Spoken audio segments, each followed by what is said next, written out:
नमस्ते दोस्तों, भाइयों और बहनों। TFTR यानी थोड़ा फ्यूचर थोड़ा राग के इस एस्ट्रोलॉजी रिलेटेड वीडियो में आपका तहे दिल से स्वागत करता हूं। आशा करता हूं कि आपने ग्रहों या भाव से रिलेटेड इसके पहले के इस चैनल पर जो भी वीडियो होंगे अवश्य देखे होंगे और चैनल सब्सक्राइब भी कर लिया होगा। न किया हो तो ज़रूर कर लीजिएगा, क्योंकि अच्छा वीडियो या अच्छी जानकारी देने की कोशिश रहती है। जीवन के सभी तरंगों को समझने वाली ये अद्भुत साइंस एस्ट्रोलॉजी हमारे पूर्वज ऋषि मुनियों ने अपने बुद्धि तप और ईश्वर कृपा से प्राप्त किया। उसके कुछ प्रसंगों को हम हर बार समझने की कोशिश करते हैं। आज भी एक ऐसा ही प्रसंग रहेगा। वीडियो की शुरुआत में एक डिस्क्लेमर से करना चाहता हूँ। ये समझना जरूरी है कि कुंडली में एक भाव या एक ग्रह अच्छा या खराब कुछ भी नहीं कर पाते। बड़ा जटिल है सही समझना, क्योंकि सारे ग्रह भाव दशा दृष्टि और हजारों सूत्र ज्योतिष के कई सारे परमुटेशन कॉम्बिनेशन बनाते हैं, और वो भी हर व्यक्ति विशेष के लिए एकदम अलग अलग होता है। इस तरह के जनरलाइज वीडियो में किसी एक ही चीज के बारे में बात होती है और वो भी बहुत लिमिटेड बात कर पाते हैं। इसलिए जो भी चर्चा है इसे ज्ञानवर्धन के तौर पर, जानकारी के तौर पर, नॉलेज या एजुकेशन के हिसाब से ही समझें। और अगर कोई विशेष समस्या है तो किसी भी ज्ञानी ज्योतिष से आप संपर्क करें। जीवन में उससे कई सारे फायदे होंगे।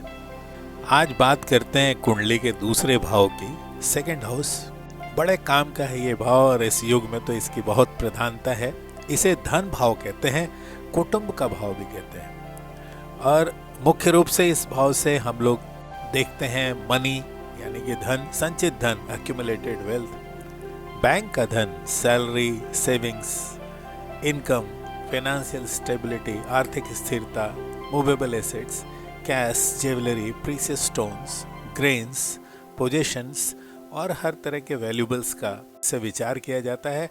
और इससे ये भी समझते हैं कि धन के प्रति उस व्यक्ति विशेष का नजरिया कैसा है।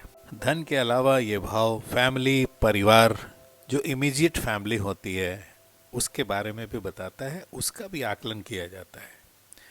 देखिए, कुंडली के प्रथम भाव से जन्म का संबंध होता है। तो जन्म लेने के बाद हम सबको जिस चीज़ की सबसे ज़्यादा ज़रूरत होती है वो होता है परिवार।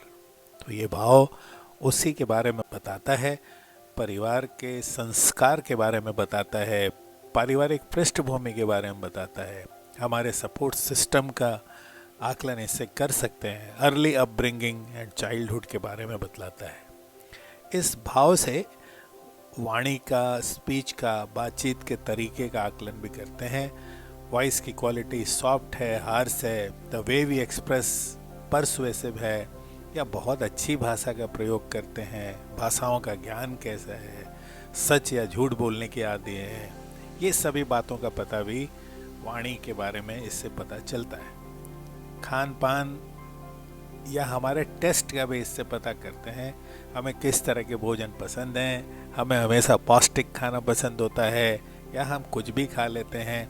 इन सब चीज़ों के बारे में भी पता करते हैं। इसके अलावा मेडिकल एस्ट्रोलॉजी से इस भाव से फेस, मुख, जीभ, स्पीच, गला, आँख, इसके बारे में भी समझने की कोशिश रहती है। इससे पत्नी की सेहत भी देखते हैं, क्योंकि ये भाव 7वें से 8वां पड़ता है। और इस भाव की एक मारक भाव भी कहते हैं। मारक का मतलब अंत नहीं, पर जीवन के कष्टों को समझने में इस भाव का रोल समझा जाता है। जब उस ग्रह की दशा चलती रहती है या कुछ भी विशेष नियम पूरे होते हैं, तो इस तरह की बातों का भी अनुमान लगाया जाता है। ये भाव बड़ा ही इम्पोर्टेंट है। आप समझ रहे होंगे, न जाने कितने तरह की बातों का अनुमान ये भाव लगाता है। और मन में ये जरूर आ रहा होगा कि ये कैसे पता चलता है। इस भाव के स्वामी या उसमें बैठे ग्रह, उनकी अवस्था, दूसरे ग्रहों की उन पर दृष्टि, इन सब चीज़ों को मिलाकर इस भाव की चीज़ों का अनुमान लगाया जाता है। जो नंबर या राशि यहाँ लिखा होता है वही राशि लॉर्ड होते हैं। जैसा कि आप देख पा रहे होंगे, यदि 1 या 8 लिखा हो तो मंगल, 2 या 7 लिखा हो तो शुक्र, वीनस, 3 या 6 लिखा हो तो बुध, मरकरी, 4 लिखा हो तो चंद्रमा, मून, 5 लिखा हो तो सूर्य, सन, 9 या 12 लिखा हो तो गुरु, जुपिटर, 10 या 11 लिखा हो तो शनि यानी कि सैटर्न। कभी कभी ये भाव खाली भी हो सकता है और इसके स्वामी जो हैं, दूसरे भाव के स्वामी किसी और घर में बैठे हो सकते हैं। यहाँ हमें थोड़ा ये भी जान लेना आवश्यक है कि नॉर्मली ज्योतिष में गुरु, शुक्र, बुध और वैक्सिंग मून यानी कि बढ़ते हुए चंद्रमा को शुभ ग्रह या अच्छा ग्रह समझते हैं, तथा सूर्य, मंगल, राहु, केतु या शनि को पापी या क्रूर ग्रह की संज्ञा दी जाती है। गुरु जो हैं यानी कि जुपिटर निश्चित रूप से धन बुद्धि के कारक हैं, तो इस भाव के भी वही कारक ग्रह कहे जाते हैं। काल पुरुष की कुंडली यानी मेष लगन के हिसाब से यहाँ 2 नंबर होता है, यानी लॉर्ड इसके हो गए शुक्र या विनस, जो ऐश्वर्य के मालिक हैं, सुंदरता और रोमांस के कारक हैं। और अगर इसमें चंद्रमा बैठे हों तो 2 नंबर पे वो आप हम लोग जानते हैं कि चंद्रमा उच्च के होते हैं, तो इन सब से काफ़ी बेनिफिट मिल सकता है। थोड़ा अंदाज़ा हम लोग इस बात से लगा सकते हैं कि अगर अच्छे ग्रह बैठे हों तो धन अच्छा, परिवार अच्छा, वाणी अच्छी, खान पान अच्छा, आदि आदि। और अगर क्रूर ग्रह बैठे हों तो फैमिली लाइफ में कलह, आवाज़ में, वाणी में, खान पान में कुछ दोष हो सकता है। पर ज़्यादातर ऐसा देखा गया है कि धन के मामले में ऐसा नहीं होता, क्योंकि सभी ग्रह चाहे कोई भी हो वो यहाँ पर धन देने की कोशिश जरूर करते हैं अगर उनकी अवस्था और स्ट्रेंथ अच्छे हैं। स्ट्रेंथ और अच्छे होने की ज़रूरत तो शुभ और अशुभ दोनों ग्रहों की होती है।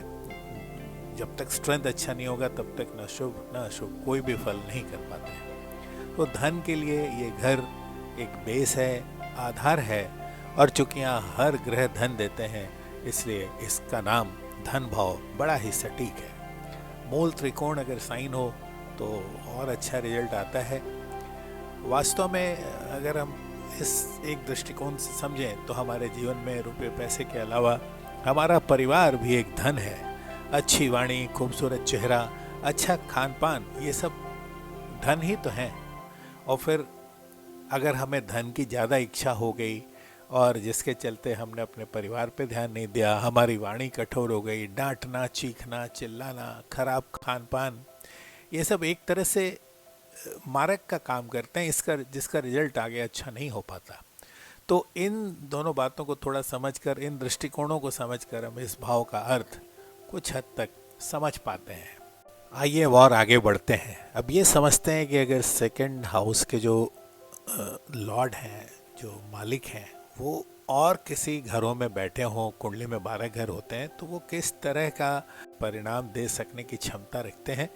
वास्तव में बहुत कुछ चीज़ों की ज़रूरत होती है कोई परिणाम के लिए, लेकिन ऐसे ही थोड़ा अनुमान लगाने के हिसाब से हम लोग इस पे बात कर सकते हैं। तो अगर दूसरे भाव के मालिक जो हैं वो फर्स्ट हाउस में बैठे हैं तो इसे अच्छा समझना चाहिए। व्यक्तित्व या मेहनत से धन अर्जन की संभावना रहती है। अगर दूसरे भाव के मालिक दूसरे घर में ही बैठे हैं तो ये बहुत अच्छा है, इससे आर्थिक स्थिरता मिलती है। अगर ये तीसरे घर में बैठे हों तो यहाँ साहस और मेहनत से धन अर्जन की संभावना रहती है। अगर दूसरे भाव के मालिक चौथे घर में बैठे हैं तो ये स्थिरता को दिखाते हैं, सुख की स्थिरता को दिखाते हैं, परिवार भी स्थिर रहता है। अगर ये पांचवें घर में बैठे हैं तो ये कलात्मक या क्रिएटिविटी से धन अर्जन की संभावना रहती है। अगर दूसरे घर के मालिक छठे घर में बैठे हैं तो धनार्जन में थोड़ी कठिनाई की ओर इशारा करते हैं और इसे सुधारने के लिए मेहनत करनी पड़ती है। अगर दूसरे घर के मालिक 7th हाउस में बैठे हों तो पार्टनरशिप या फिर मैरिज से धन का अर्जन अच्छा होने की संभावना रहती है। अगर ये 8वें घर में बैठे हों तो धनार्जन में उतार चढ़ाव का सूचक है और सतर्कता जरूरी है। अगर ये 9th हाउस में बैठे हैं तो ये व्यक्तित्व बड़ा भाग्यशाली होता है तथा धर्म से भी धनार्जन का संकेत देती है। अगर ये 10वें घर में बैठा है तो कैरियर से, ऑक्यूपेशन से हमें धन तथा सफलता मिलती है। अगर ये 11th हाउस में बैठे हैं तो ये एक तरह का धन योग है और ये मित्र समाज से भी धन लाभ मिलने की संभावना रहती है। अगर दूसरे घर के मालिक 12वें घर में बैठे हैं तो यहाँ आर्थिक कठिनाई रहती है। यह व्यय का घर है तो व्यय पे कंट्रोल करना पड़ता है।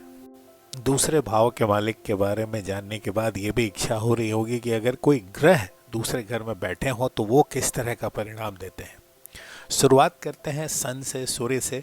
देखिए, अगर सूर्य दूसरे घर में बैठता है तो ये बहुत ही कॉन्फिडेंस देता है, फाइनेंशियल मैटर में लीडरशिप दिखाता है और बड़ा स्ट्रॉन्ग कमिटमेंट देता है। पर थोड़ा ईगो भी होता है, पर इस तरह के कॉन्फिडेंस में एक अजब तरह की चमक रहती है और वही इस घर को बनाता है।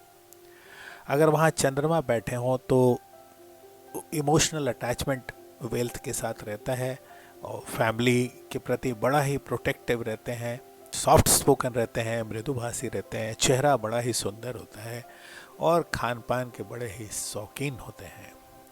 अगर वहाँ मंगल बैठे हों तो ये थोड़ा एग्रेशन दिखाता है, हर चीज़ में पैसे कमाने में भी जल्दी होती है, स्पीच वाणी भी थोड़ी इम्पल्सिव होती है, कठोर बोल सकते हैं और फैमिली डायनामिक्स के लिए बड़ा एनर्जी होता है और फैमिली के काम जल्दी जल्दी करने की इच्छा रहती है। अगर यहाँ मरकरी बैठे हों बुध तो फाइनेंशियल मैनेजमेंट काफ़ी अच्छा रहता है, सोच समझकर वो बोलते हैं, वाणी को सजा पाते हैं, इलोक्वेंट, भाषा अच्छी और बहुत ही सुंदर तरीके से कम्युनिकेट कर पाते हैं, फैमिली ओरिएंटेड होते हैं। अगर वहाँ पे जुपिटर बैठे हों तो ये ज़्यादातर बड़ा ही जनरस फैमिली होती है, उदार होते हैं, नॉलेज और बुद्धिमान होते हैं, प्रैग्मेटिक, भी अच्छे संस्कार मिलते हैं और ये बड़ा ही फेवरेबल होता है, फैमिली का केयर होता है और अच्छे बच्चे भी होते हैं, अच्छी वाइफ होती हैं और धनी भी होते हैं और आयु भी लंबी समझ सकते हैं। अगर यहाँ पे शुक्र बैठे हो वेनस तो कंफर्ट और लग्जरी मिलती है, अच्छा पारिवारिक संबंध रहता है, वाणी अच्छी रहती है, गीत संगीत से संबंध होता है, कला प्रेमी लोग होते हैं और खूबसूरत लोग भी होते हैं। अगर यहाँ शनि बैठे हों तो फाइनेंशियल स्टेबिलिटी आती तो है पर थोड़ा समय लगता है, सेविंग्स ये बड़े नियम से करते हैं और बहुत ज़्यादा बात नहीं करते, कई भाषाओं की जानकारी हो सकती है, थोड़ा गंभीर रहते हैं, थोड़े स्ट्रिक्ट भी हो सकते हैं। अगर वहाँ पे राहु बैठे हों तो अनकन्वेंशनल तरीके से भी कमाई हो सकती है और अचानक धन की प्राप्ति होती है, लॉटरी सट्टा भी जीत सकते हैं, बड़ा मैनिपुलेटिव बात करते हैं, जगह देख के समय देख के मधुर या कड़क हो सकते हैं, सच झूठ का साथ भी ले पाते हैं। अगर वहाँ केतु बैठे हों तो इन्हें वेल्थ जमा करने में बहुत ज़्यादा इंटरेस्ट नहीं होता, पर ये लोग स्पिरिचुअल होते हैं, स्पिरिचुअल वैल्यू से धन मिलता है, बातचीत थोड़ा बहुत करते हैं, बहुत क्लियर नहीं होते हैं, बातचीत करने में की इच्छा बहुत ज़्यादा नहीं होती और कभी कभी थोड़ा सा अनयूजुअल पैटर्न होता है बात करने का, घर से दूर जाने की भी इच्छा होती है, आँखों में भी थोड़ा प्रॉब्लम कभी हो सकता है। धन के मामले में ये एक से ज़्यादा स्रोत से धन दे सकते हैं। अब किस ग्रह की दृष्टि इन सब पे पड़ रही है उससे इन सब गुणों पर व्यापक असर पड़ता है।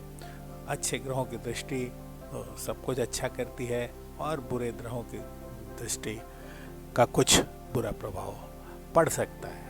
अब अगर इस भाव को अच्छा करना है, ये इच्छा है कि धन बढ़े, परिवार बढ़े, अच्छी वाणी हो, मधुर रिश्ते हो, तो हमें दूसरे भाव के स्वामी को बल देना होता है, जो कि हम राशि लॉर्ड के या वहाँ बैठे ग्रहों के मंत्र के द्वारा कर सकते हैं। और अगर ये भाव कष्ट दे रहा हो, इस भाव के जो गुण हैं उनमें कुछ कमी आ रही हो, तो ग्रह शांति, दान पुण्य आदि करना जरूरी होता है, जो कि कोई एस्ट्रोलॉजर ही बता सकता है। एक बात और है कि ग्रहों को दोष कम देकर अगर हम अपने में सुधार लाएं तो ये भी एक बहुत बड़ा उपाय होता है, क्योंकि ऐसा ये देखा गया है कि अगर हमने अपने वाणी पर, उसकी मधुरता पर, अपने कम्युनिकेशन स्किल्स पर ध्यान दे दिया तो रिश्ते तो मधुर होते ही हैं, परिवार अच्छा बनता है और धन ध्यान के भी कई स्रोत खुल जाते हैं। धन का बहुत ज़्यादा संबंध अच्छी वाणी से होता है, आजमा कर देख सकते हैं इस बात को। ये बड़ा ही इंटरेस्टिंग रिलेशनशिप है और जितना ज़्यादा पारिवारिक रिश्तों पर ध्यान दें, जितना गहरा रिश्ता और जितनी अच्छी वाणी, उसी अनुपात में धन का आवागमन होने की संभावना बढ़ जाती है और झगड़ा लड़ाई बढ़ते ही धन के जाने का रास्ता भी बन जाता है।